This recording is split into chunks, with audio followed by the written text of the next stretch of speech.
আমার ওই কথা আপনাদের মনে আছে কিনা জানি না। সম্রাট শাহজাহানের সময় এক ফকির, এক ভিক্ষুক ভিক্ষা করে বেড়াতো। 70-80 বছর বয়স হয়ে গিয়েছে। এক লোক বলছে, সারা জীবন তো তোমারে ছোটবেলা থেকে ভিক্ষা করতে দেখলাম। সে বলল, মানুষের দেয় তো 2 পয়সা 1 পয়সা, ভিক্ষা ছাড়া করবোটা কি? লোকটি বলল, তোমার একটা পরামর্শ দেই, একদিন সম্রাটের কাছে গিয়ে যে দেখো, একবারে যা দেবে খাইয়া কুলাইতে পারবে না।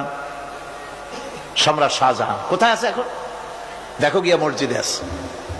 লোকটি মসজিদের বাইরে গিয়ে দেখে সম্রাট একা হাত তুলে বসে আছে, চোখ থেকে পানি পড়তেছে দর দর করে, দাড়ি ভিজে জামায় পড়তেছে।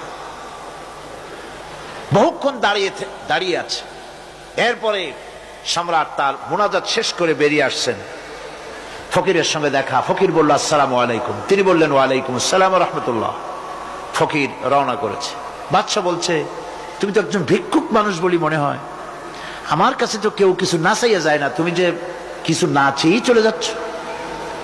ভিক্ষুক বলছে, জাহাপানা, সত্যি কিছু চাইতে এসেছিলাম আপনার কাছে, কিন্তু আপনার অবস্থা দেখে আমার জ্ঞানের চোখ খুলে গেছে।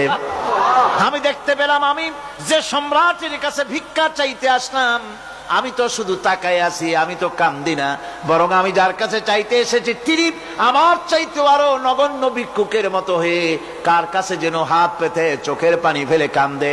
মনে মনে ভাবলাম, সম্রাট কান্দে যে সম্রাটের কাছে, ওই আল্লাহ ছাড়া জীবনে কারো কাছে কিছু চাইব না। আল্লাহর কাছে চাওয়ার অভ্যাস করুন, তিনি দিতে পারেন, সবকিছু তার আছে। এই বিশ্বাস মনের ভিতরে জমাতে হবে, তাহলেই সত্যিকারের মুসলমান আমরা হব। আল্লাহ পাক সত্যিকারের গোলাম আমাদেরকে বানাবেন। আমরা বলি আমিন।